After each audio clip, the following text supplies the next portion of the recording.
Kristen Adair. This is video number 4. This is my journey to surgical correction of my Pectus Excavatum.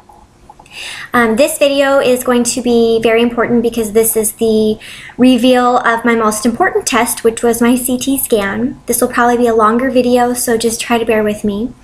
I also wanted you to see my little boy. This is Jersey. Isn't he so cute? My little snuggle bear.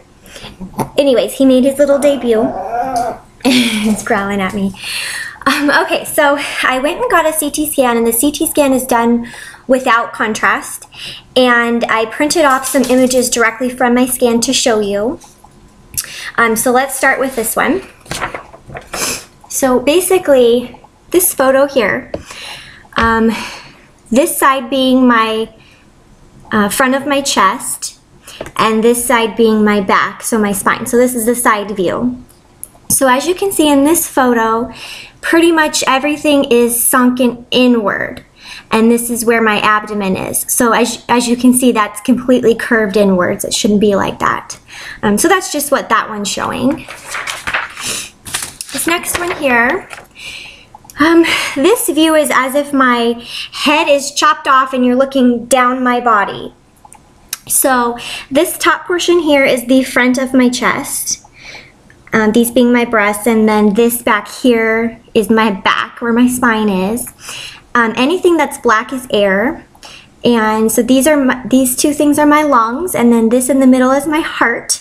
So as you can see, my heart is being touched completely and compressed by my sternum, which is right here, and my spine, which is right here.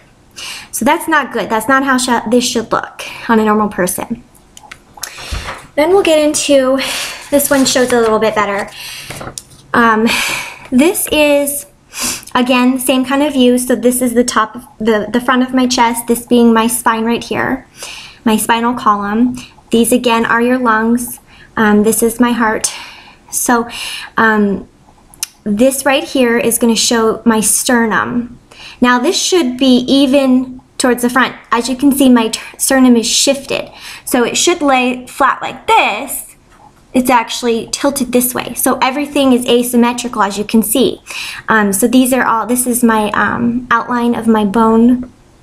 So these are my sides, and then this is my chest wall. So in a normal person, this should go all the way out here. But as you can see, mine is compressed. It's not even, and that's why I got the implants here, to even that out. And then as you can see, my heart is being touched completely around here, and then right here being compressed. I will try to show, I have other websites, and I'll give you those addresses at the end, but I have a picture of what it should look like in a normal person compared to this. So that's going to show, this mainly shows how tilted my sternum is. And then this is the most important image. This one again is the same kind of thing. So front of my chest, spine, outline, my sternum is right in here somewhere. Again, you can see how asymmetrical and uneven I was. And this is the scan. I don't think you can see it in this picture, but they have lines on it, these green lines, and this is how they measure your Haller index. So this is where they measured it in this photo. And your Haller index is basically how far in you're indented and how much space you've got left here. So anything above 3.2 is considered severe. Usually insurance companies won't even begin paying for it or consider it severe until it's anything above 3.5. So based off this, my Haller index was calculated at 4.8, so it is more than severe. So that was a very important test because that gave me my Haller index. And now that I know I'm severe, obviously I need to proceed with what's going on. You can see here, because of the indentation, obviously my lungs are not being able to expand fully. They should be going all the way up here, because in a normal person it would go outwards like this. So my lungs are being compressed. They don't have the capacity to hold what they should hold because of the compression here. You just can't change your bone. So that's being compressed, and then obviously my heart is being compressed. It's also being shifted completely to one side. It should actually be kind of in the middle here. It should be untouched. There should be nothing touching any part of my heart. It should be completely in the middle, and it should be surrounded by black air. There should be nothing touching it.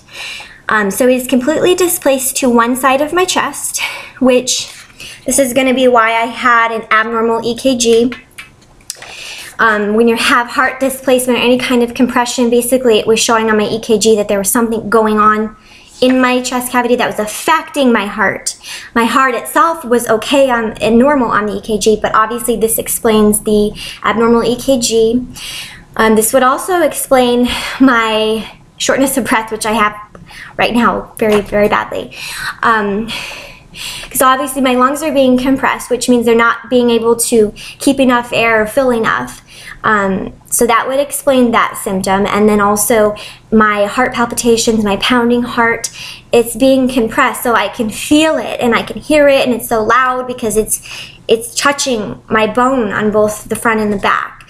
So that would explain that, as well as the rapid heartbeat. So it's being squeezed, so it's trying to pump and it's just trying to overcompensate. So it's just a very good test, and probably the most important one.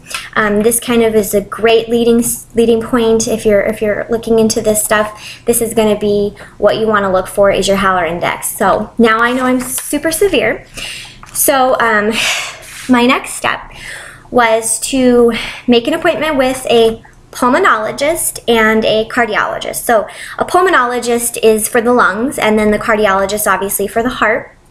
And I was to have an echocardiogram, because now I need to know, has this done damage to my heart or my lungs, since I never knew about this and I've gone this long, 27, almost 28 years. Hopefully it hasn't caused any damage yet, and hopefully I can get this fixed before it has. So that's going to be my next step, is finding out what it's actually done to my organs. So that's why I'm going to a pulmonologist, and that will be my next video. And that will my CT scan also showed a nodule on my lung.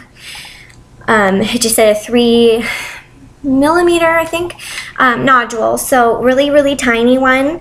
And obviously I needed to get that looked into as well. So that will be my next video. I also wanted to mention that I don't want to make this all about my unevenness with my implants and that. That's not what I want to make this about. The main part is my heart and my lungs, and that's the health issues. I, however, am making all of these blogs for a purpose, and it's because as a female I couldn't find a lot of information about women who have had this, who have already had implants put in, who, you know, that kind of information. So I want to make a separate video just for the ladies who are watching and trying to find more information, because that is my sole purpose, is to get the information out for females, because I know I had a hard time. But I also don't want it to be all about that, because that's secondary. It is important, it's secondary though. So I will make a separate video that will be coming, and you're welcome to watch it or not, but I'm just warning you that's what it's going to be about, is basically the problems with now having breast augmentation and having the surgery, and what you can expect with that. So that will be a separate video. I also want to go ahead and give out my other websites that I have. I have a donation page, because as you'll find out, the surgery that I need is quite expensive, and I don't have this kind of money, and you know, I have a 9-to-5 job, basic simple life, sole provider, and I really need this surgery. So I have a donation page if anyone was willing to help me out. That website is www.youcaring, so youcaring.com/Kristen's Heart, and I will put that down here. You'll see it. And then I also have a blog online, and that's where I've been putting these videos, as well as just putting blog posts, and I'll have some pictures up on that website as well, so you can actually see the pictures of my scan, and then I'll put up a picture of what it's supposed to look like. And that website is www.kristenspectus, and that's Pectus blogspot.com, and I will put that down here as well. So please check out my other websites. That's really great if you could share them with everybody. I'm just trying to get the word out, so the more people you can send it to and share with, the better. And then I think that's it for now. Hopefully this helped with people who had questions about the Heller Index and the CT scan and what you're actually looking at when you look at the views. So I will talk to you later, and have a good day or night.